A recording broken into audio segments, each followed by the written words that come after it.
Hello again, friends. Welcome back. My name is Oscar Montes Iga, certified wine and spirits instructor for the International Wine and Spirits Guild. And thank you for joining me again at the Booze Library. I'm at Uncork Vintage Academia. Thanks for joining me. And please subscribe if you haven't. That way you get a notification for the next episode, which we're going to change it up a bit again. And we're going to hopefully do a mixology episode, just a cocktail which I've been brewing in my head. It's gonna be a signature original. I hope you like it, but please subscribe if you have. What we're tasting today, I bring you Japanese whiskey, and that's also a first on the channel. We've done other single malts, we've done, of course, American whiskeys and other whiskeys, including Irish whiskey. But today we bring you something a little bit more of the edgy frontier. So we have a Japanese malt. This is made in the western coast, and it's called the Shin. The Shin is a single malt created by master distiller Mr. Ken Usami, who selected the best malt whiskies and finished them in casks made with Japanese most prized wood called Mizunara Oak. The Mizunara Oak. Shin, the name of the label, Shin stands for integrity, which is one of the pillars of and principles of the samurai tradition.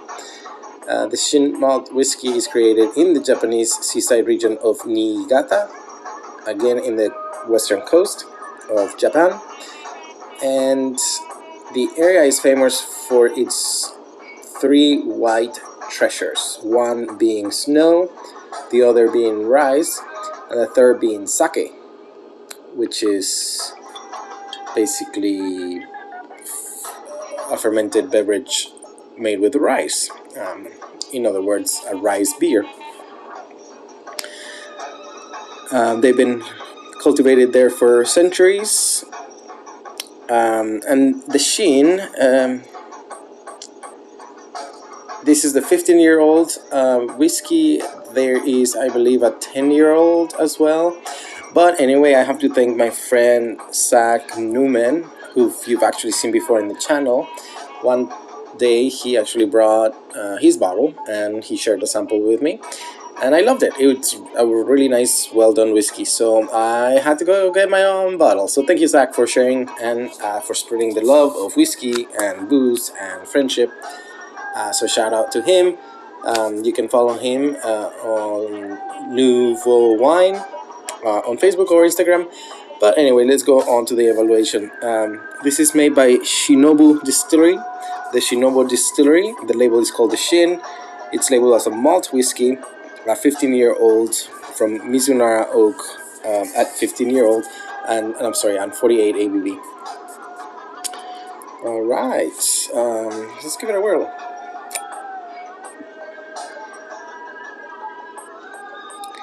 And the spirit is clear. We have a pale light canary gold hue in the center, and then it has a nice transition with a canary yellow ochre and a little bit of straw and a thin clear edge. And of course we're tasting neat. The initial nasal impact is drying. There is a lot of drying. There's a little bit of warming, and of course it smells clean.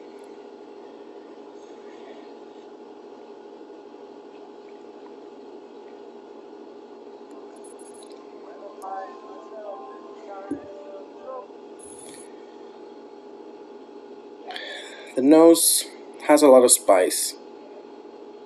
Some clove, nutmeg, a little bit of baking spices. Just a little bit of malt. The barley actually shows up. There's a slight hint of peat smoke. It's very nice and subtle.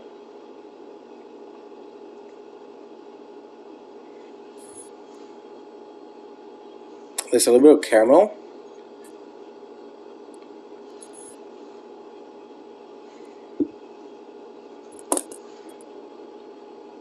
There is, with that caramel, a little bit of roast coffee, ground coffee, a little bit of walnuts and pecan, mostly on the shell side, not the fruit itself. There is a little bit of some ripe, overripe, fruity qualities, mostly tropical, some guava, pineapple. There's also a lot of savory notes, which is the most interesting thing. Besides the peat smoke, the savoriness, and besides the barley, part of that savoriness comes from like shiitake mushroom or earthy mushroom, a little bit of wet leather, and something like seaweed. So there's also a little bit of slight, both minerality, but also influenced by the sea, which is neat. There's a lot of layers of under the umbrella, basically, which sometimes you can find in a lot of whiskeys, but sometimes those layers are a little bit conjoined. And not that this is disintegrated, they all work really nicely together, and it actually shows you where the whiskey is from, what it is about, but it may be unexpected if you're not thinking about that.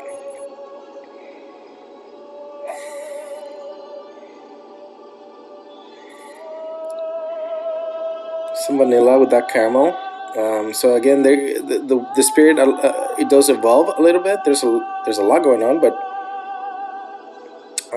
what I like about it is that the peat, if anything, is very subtle. It's subdued. It's in the background, and it's elegant. It almost reminds me of very nicely done single malts from the Western Highlands in Scotland.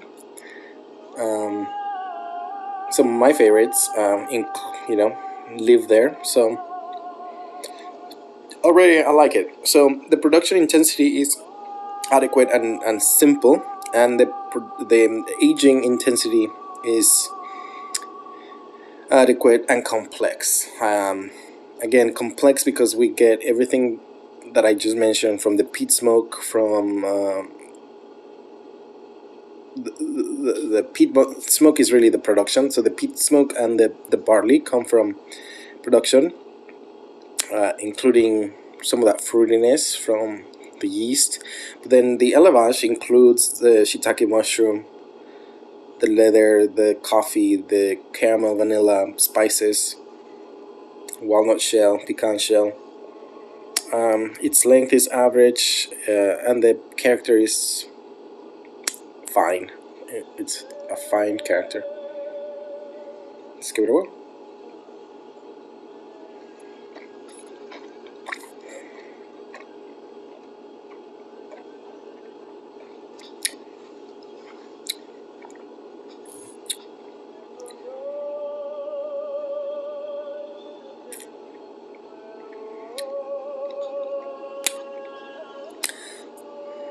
The mouthfeel effect is mostly coating, but it actually has this building up warming sensation as well. So it really coats your mouth, and then it starts to warm it up gradually. Gradually is the word I'm looking for. The alcohol and glycerol are smooth. The body is medium full, and the alcohol is sufficient towards generous. It actually is sufficient, but it just kind of starts to wanna wander into a more generous category, to where it really makes you feel it. But it's very well, nicely integrated. The primary taste I get is both bitter and sour, but uniquely enough, there's also highlights of salt and a little bit of savory. I don't really count sweetness on this particular taste right now, because primarily it's sweet and sour. I'm sorry, sour and bitter with savory, and just a highlight of salt, with a buttery mouthfeel, a smoothness. A lot of the nose is on the flavors as well, on the palate.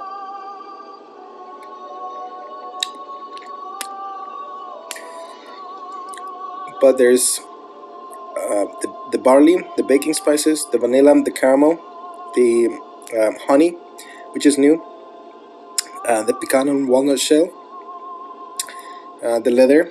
Tobacco is new. Tobacco shows up with that leather. There's a little bit of butterscotch, which, if you're picky, I mean, it could be part of the caramel. A little bit of layer of this peated smoke. And again, mushrooms. Mushrooms show up as well. A little bit of orange peel zest,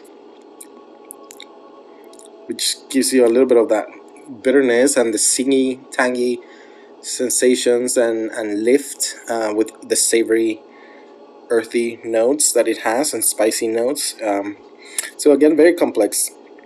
The flavor is concentrated, complex, and it has a harmonious balance. It really, in spite of having, I don't think it has tension, but I think it has outliers. It has high points of relevance or something that pulls your attention away, not in a tense moment, but as in a highlight maybe. It's harmonious. It brings it down together, works very well together. The aftertaste is pleasant and overall very long. I can still taste a lot of the spice, included ginger. Part of the leather, the caramel, the barley's there. So very long, pleasant finish, and overall impression is excellent. There's not a whole lot to say, that it is complex and balanced, and unique. I think those three pillars create a very pleasant experience, very unique experience, that I think you may want to try it if you find it in your shelves in your local market. Otherwise, if you can't, then branch out. Try Japanese whiskey as opposed to the classic Irish or Scottish whiskies, or domestic bourbons, or rye whiskies, Canadian, wherever you may be. Not that they're not delicious. I love, for example, great Mexican whiskey. But once in a while you come across something that you may not have thought of. So I encourage you to try it. Very pleasant. It's got a very persistent character and unique personality, unique character. I would recommend you trying this as a pairing to some rice dishes, rice and pasta dishes. I would say Thai food, not necessarily spicy Thai food, but more like a simple stir fry. Again, go low on the peppers or the heat, but a nice stir fry, Thai food or Asian influenced food will work nicely. Also savory mushroom dishes, whether you're cooking vegetarian and you're doing something big with mushrooms, or a mushroom risotto to include both my original rice idea and mushrooms, or mushroom pasta, of course. But anything that you may want to incorporate a mushroom dish may work really nicely. And also, I wouldn't necessarily put it past this whiskey to pair it with a strong sushi roll, not like your classics, clean and maybe not with raw fish, but one of the cooked sushi rolls that has complexity, like some spider rolls. You know how they're fried. They have a higher, more intense cooking technique than the raw sushi rolls. If you try a more complex or intense sushi roll, maybe cooked eel, the world's your oyster. I think it's a very nicely done whiskey for food pairing opportunities. I hope you get to try it. I hope you liked this video and hope you learned something new. Help me out by subscribing if you haven't. And again, stay tuned for the next episode coming out shortly. Kampai, slancha, and cheers, friends. Thanks for watching.